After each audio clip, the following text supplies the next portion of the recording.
La réunion de famille annuelle des Wilson était exactement aussi étouffante que dans mon souvenir. Des chandeliers en cristal scintillaient au-dessus de nos têtes dans l'immense manoir de ma tante, se reflétant sur les robes de créateurs et les montres de luxe. L'air était chargé de ce mélange singulier de parfums coûteux et de supériorité qui semblait suivre mes parents où qu'ils aillent.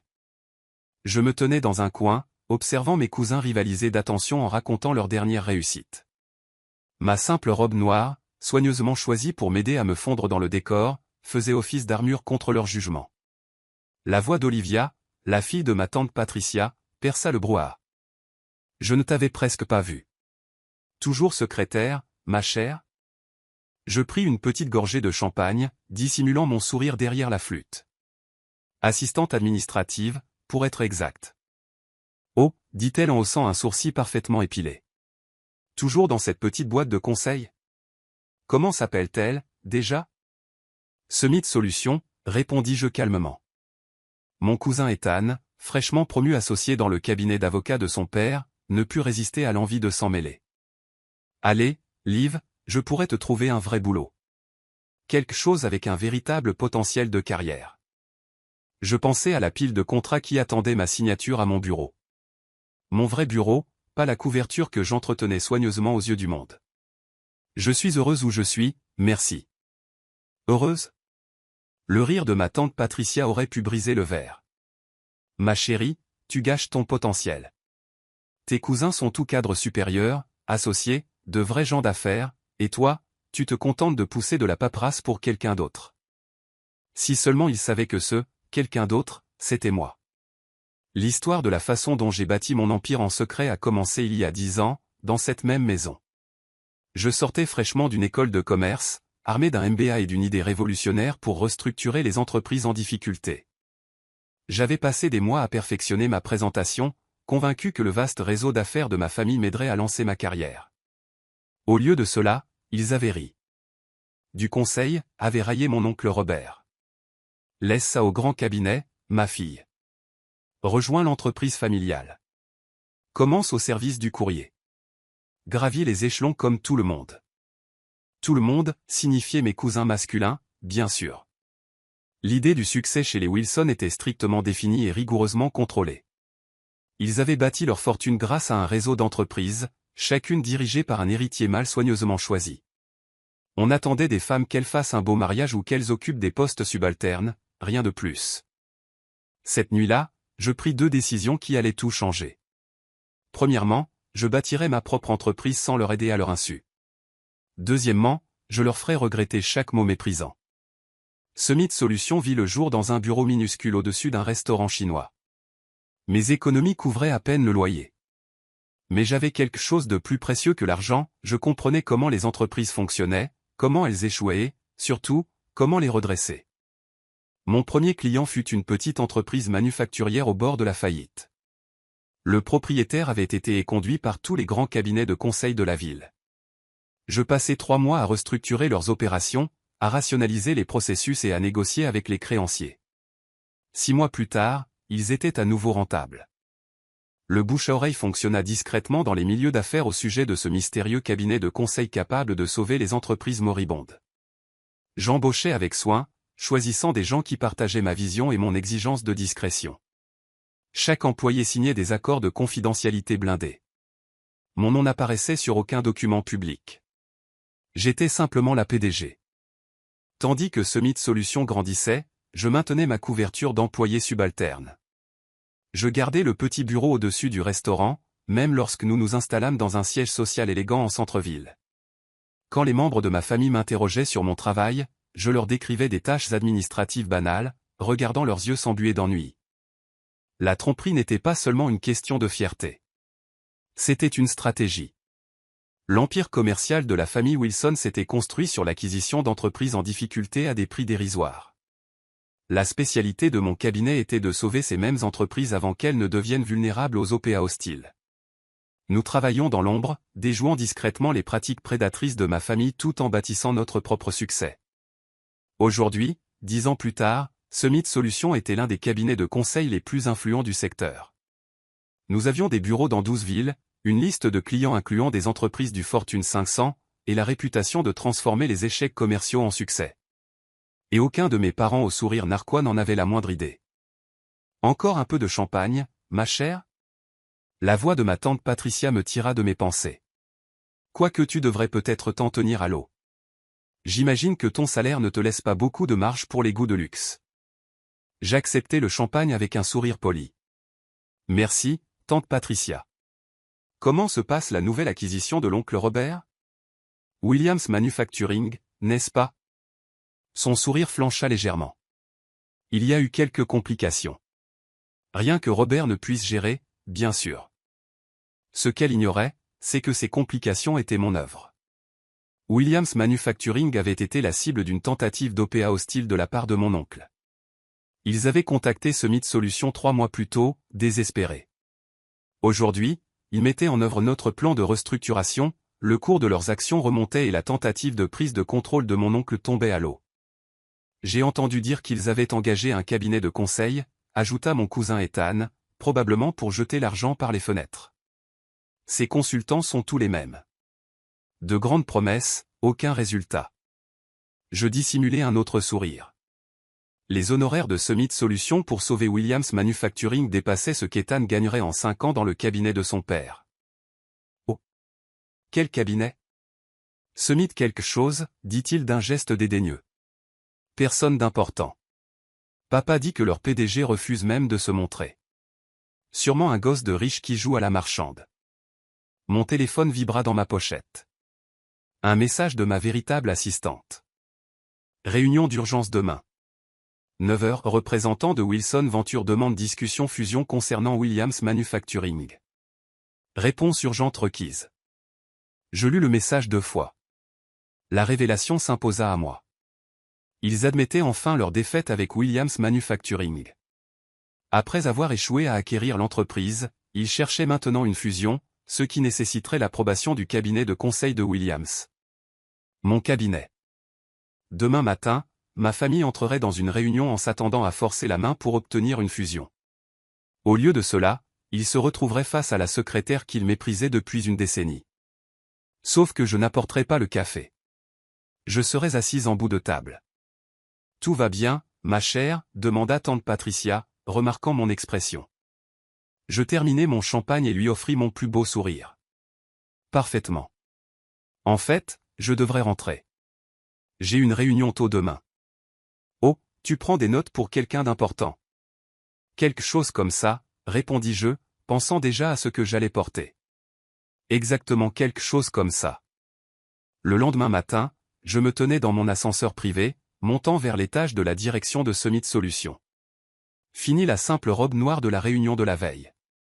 Aujourd'hui, je portais un tailleur Chanel bleu marine, une couleur de pouvoir pour une manœuvre de pouvoir. Mon assistante, Maya, m'attendait aux portes de l'ascenseur avec une tablette et un sourire entendu. L'équipe de Wilson Venture est arrivée en avance, m'informa-t-elle tandis que nous marchions. Votre oncle semble particulièrement impatient de rencontrer le PDG de Summit. J'en suis sûr. Je vérifiai mon reflet dans une paroi de verre. Parfait. Sont-ils dans la salle de conférence principale? Oui, avec Monsieur Harrison de Williams Manufacturing.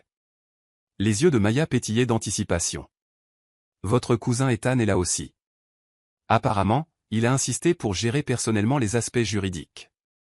Je souris, me souvenant de l'offre condescendante d'Ethan pour un « vrai boulot » la veille. Qui d'autre de la famille? Votre tante Patricia est venue pour le soutien moral, bien qu'elle ne participe pas officiellement à la réunion. Et votre cousin James, il représente le département financier de Wilson Venture. Un public parfait. Je vérifiai ma montre. 8h57, leur a-t-on servi du café? Votre tante s'est plainte que personne n'était là pour le servir. Le sourire de Maya s'élargit. Je leur ai dit que l'assistante administrative arriverait sous peu. Je faillis rire. Pendant 10 ans, j'avais joué le rôle du personnel de soutien invisible chaque fois que des membres de ma famille visitaient le bureau.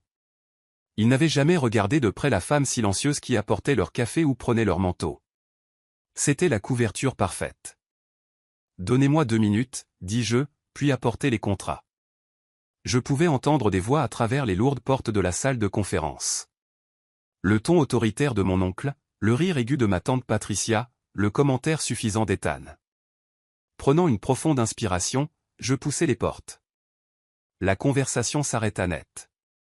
Mon oncle était assis à une extrémité de la longue table, s'étant apparemment arrogé la place de pouvoir. Ethan et James l'encadraient, tous deux dans des costumes coûteux qui hurlaient l'argent de la famille. Tante Patricia était perchée à proximité, examinant sa manucure avec une indifférence feinte. Monsieur Harrison de Williams Manufacturing était assis seul de l'autre côté, l'air mal à l'aise. Finalement, ma tante Patricia soupira. Nous attendons le café depuis, elle s'interrompit, me regardant vraiment pour la première fois. Olivia? Comment es-tu habillée? Et pourquoi n'apportes-tu pas de café?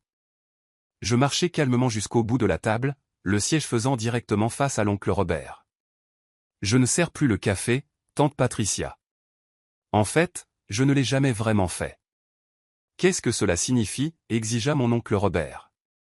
Où est le PDG de Summit? On nous avait promis une réunion avec le vrai décideur. C'est le cas.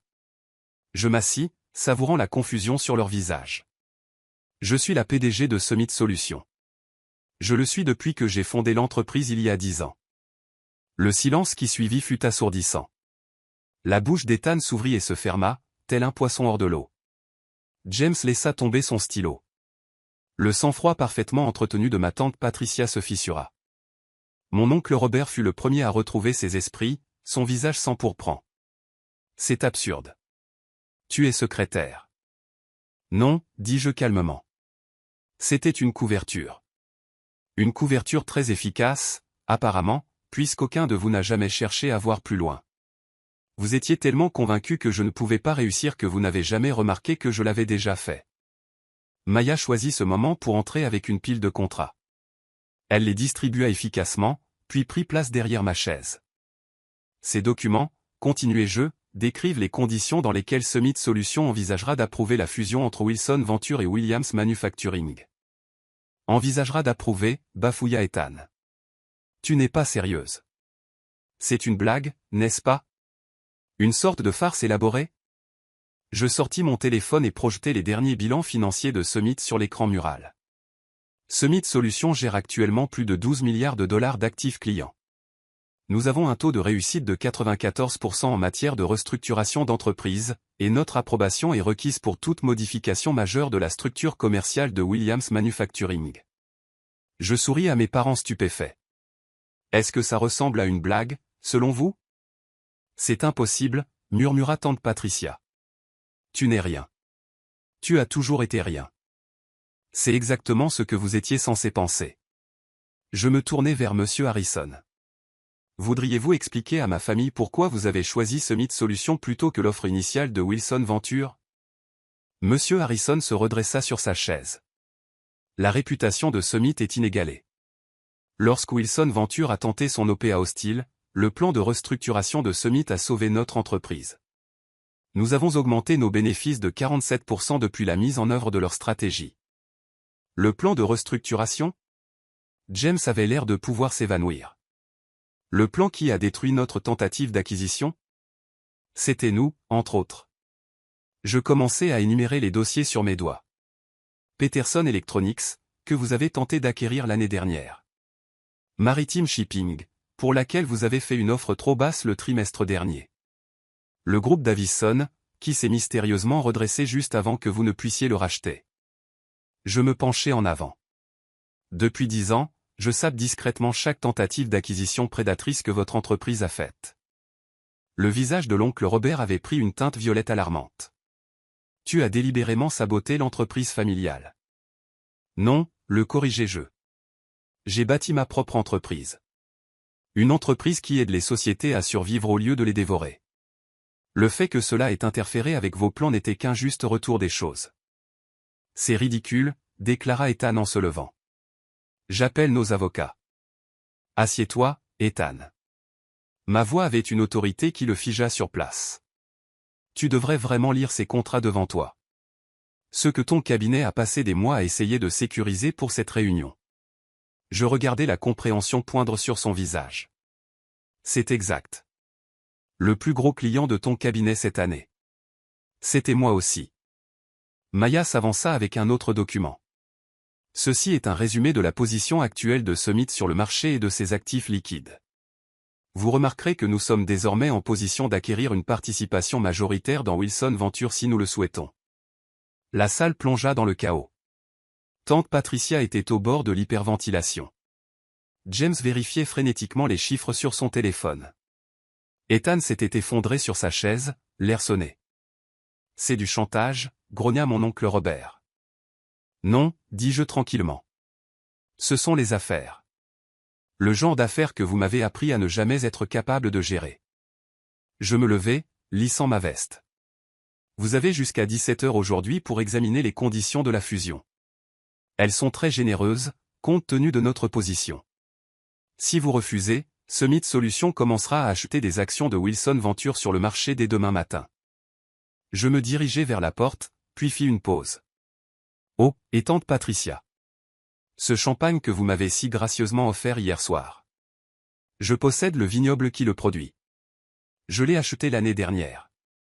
Le café que vous attendiez si désespérément ce matin. Cette chaîne m'appartient aussi. » Je souris doucement. Il s'avère que mon salaire me laisse finalement de la marge pour les goûts de luxe. La porte se referma derrière moi sur leurs visages abasourdis.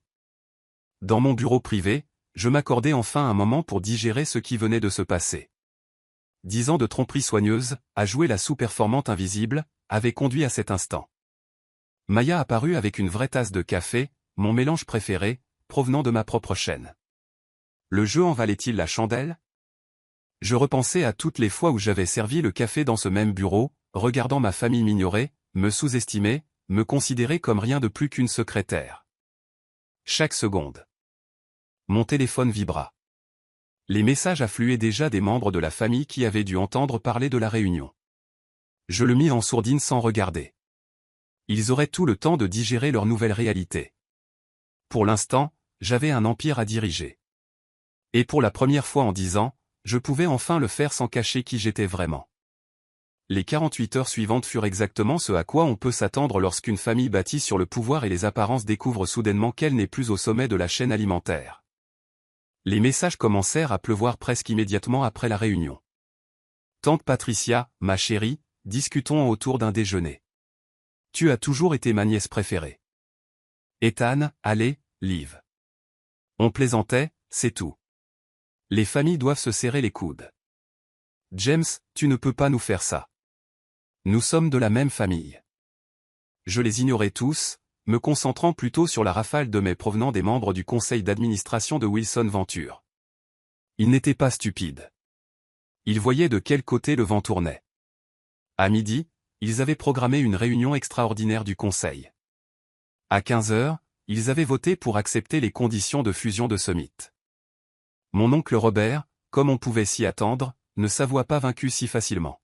« Tu as trahi cette famille. » Sa voix résonna dans mon bureau alors qu'il faisait irruption sans s'annoncer. Maya tenta d'intervenir, mais je lui fis signe de le laisser faire. Laissons-lui son moment. En fait, dis-je, sans lever les yeux de mon ordinateur, je dirais que j'ai appris de cette famille. N'est-ce pas exactement ce que vous nous avez enseigné? Prendre le pouvoir, éliminer la concurrence, ne jamais montrer de faiblesse. Nous t'avons tout donné. Cela me fit rire. Vous ne m'avez rien donné. Moins que rien.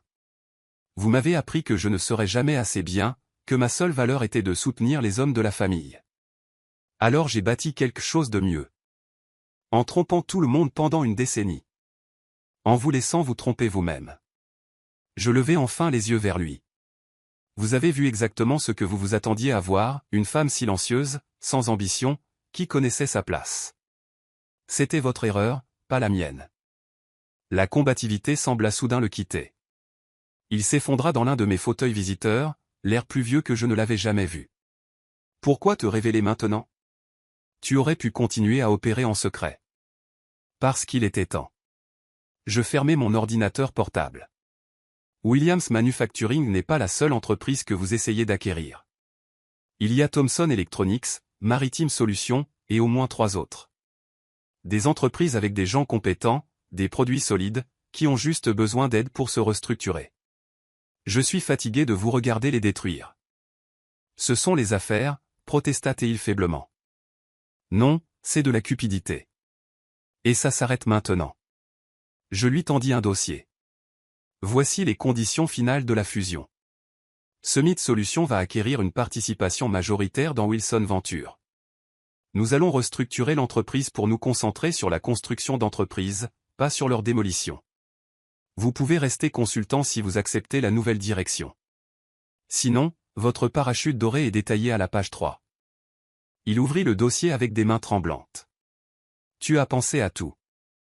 J'ai appris des meilleurs. Je souris sans chaleur. Mais pas de la manière dont vous l'entendiez. Après son départ, Maya apporta une pile de journaux. La révélation de Summit faisait déjà la une.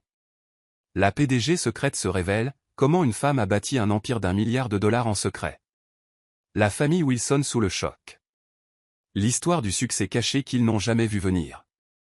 Mon téléphone vibra à nouveau, cette fois avec un message qui comptait vraiment. Ma mère, qui avait divorcé du frère de l'oncle Robert des années auparavant et s'était distancée de la toxicité de la famille Wilson, m'avait envoyé une simple ligne, « J'ai toujours su que tu leur montrerais ». Les semaines suivantes furent un tourbillon de changements.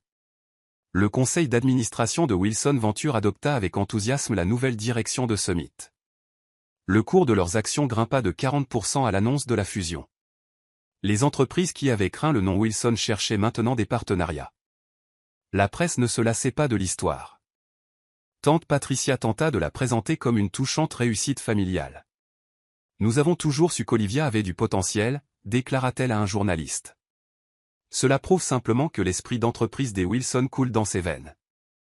J'ai répondu en publiant une vidéo d'archives de la réunion de famille de l'année précédente, où elle avait passé 20 minutes à expliquer à tout le monde pourquoi je n'arriverais jamais à rien. La vidéo est devenue virale. Elle cessa de donner des interviews après cela. Ethan tenta de limiter les dégâts à sa manière, affirmant qu'il avait été dans le coup depuis le début. Malheureusement pour lui, trop de gens avaient été témoins de son visage choqué dans cette salle de conférence. Les autres clients de son cabinet d'avocats commencèrent à douter de son jugement. En moins d'un mois, on lui demanda gentiment de prendre un congé. James s'adapta le plus rapidement, m'approchant avec une proposition commerciale à peine 2 semaines après la révélation. Nous pourrions dominer le marché ensemble, suggéra-t-il lors d'un déjeuner gênant. L'alliance Wilson-Summit serait imparable. Ce n'est pas la philosophie de Summit Solutions, lui dis-je. Nous ne dominons pas. Nous élevons. Les vrais changements se produisirent dans les moments plus discrets. La jeune stagiaire qui me remercia en larmes de lui avoir montré que le succès n'exigeait pas de compromettre ses principes. Les femmes cadres qui commencèrent à me contacter, partageant leurs propres histoires de sous-estimation. Les écoles de commerce qui m'invitèrent à parler de la construction d'un succès éthique dans un monde impitoyable. 3 mois après la révélation, je me tenais sur scène pour accepter le prix de l'innovation commerciale. En regardant le public, je vis ma mère, assise au premier rang, rayonnante de fierté. Derrière elle étaient assises plusieurs de mes anciennes assistantes administratives, toutes ces femmes qui avaient aidé à maintenir ma couverture tout en bâtissant leur propre carrière au sein de Summit. Le succès n'est pas une question de savoir qui détient le plus de pouvoir, dis-je à la foule. Il s'agit de la façon dont vous utilisez le pouvoir que vous avez.